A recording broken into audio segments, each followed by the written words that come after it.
Assalamualaikum warahmatullahi wabarakatuh. Nama saya Muhammad Rizky Kurniawan, NIM 21113846 dari kelas 21F01. Saya akan menjelaskan materi sistem software dari mata kuliah pengantar ilmu komputer. Sistem software adalah jenis software yang dirancang untuk berkomunikasi dengan hardware atau bahkan aplikasi software. Ia bertindak sebagai interface antara hardware dan program komputer, di mana ia mengkoordinasikan tugas-tugas antara dua komponen sistem komputer. Menangani detail teknis di antaranya operating system, utilities, device driver, dan language translators. 1. Operating system, kumpulan program yang menangani tugas teknis, berfungsi untuk mengelola sumber daya komputer, mengkoordinasikan memori, pemrosesan, penyimpanan, printer, dan monitor. Memantau kinerja sistem, penjadwalan tugas, memberikan keamanan, startup komputer. Selanjutnya, menyediakan antarmuka pengguna grafis, GUI, Graphical User Interface. Selanjutnya, menjalankan aplikasi, multitasking, foreground dan background application. Fitur operating system, booting, starting atau restarting komputer, fitur yang berupa dengan aplikasi software, icon, pointer, windows, menus, tabs, help, gesture controls, dialog box, file and folder. File berbagai data dan program, folder menyimpan file terkait. Kategori operating system, kategori basic dari operating system, embedded operating system, RTOS, real time operating system, contohnya smartphones, smartwatch, video game system. Selanjutnya, standalone operating system, sistem operasi yang biasa digunakan oleh individu, contohnya Windows, macOS, Linux.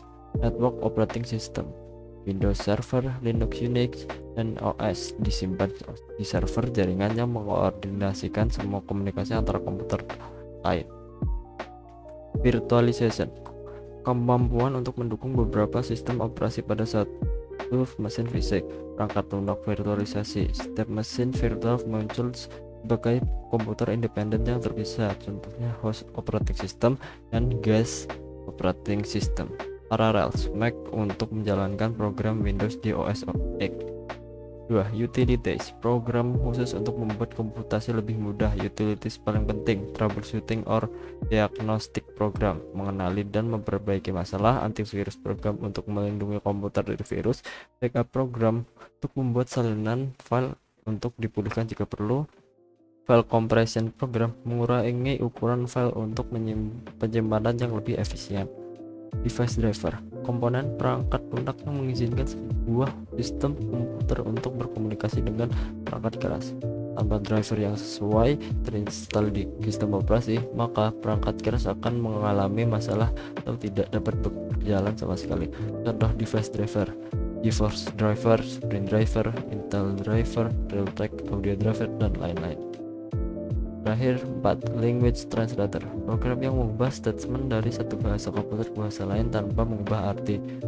Sama compiler, program komputer yang membuat program bahasa mesin, program yang digunakan untuk mengkonversi kode yang ditulis dalam natural language processing supaya dapat dipahami oleh komputer. Compiler digunakan untuk mengonversi kode hardware, dapat memahami sebuah bahasa pemrograman yang disebut sebagai High Level Programming Language atau disebut HLL. HLL diterapkan pada program yang berisi arahan, event, atau input. HLL cenderung lebih dekat dengan bahasa manusia, namun sulit dimengerti oleh mesin, sehingga program dengan HLL perlu melalui serangkaian transformasi supaya dapat dengan mudah digunakan oleh mesin. Assembler, program komputer yang dapat menerima instruksi bahasa mesin yang disusun oleh pemakai komputer dan mengubahnya ke dalam bahasa yang dapat diterima oleh komputer. Assembler menerjemahkan kode dalam assembly language menjadi sebuah bahasa yang dipahami oleh mesin. Hasil dari assembler, file objek yang merupakan gabungan dari instruksi mesin serta data yang dibutuhkan untuk menyimpan instruksi tersebut ke dalam memori. Sekian penjelasan dari saya. Bila ada salah mohon maaf. Wassalamualaikum warahmatullahi wabarakatuh.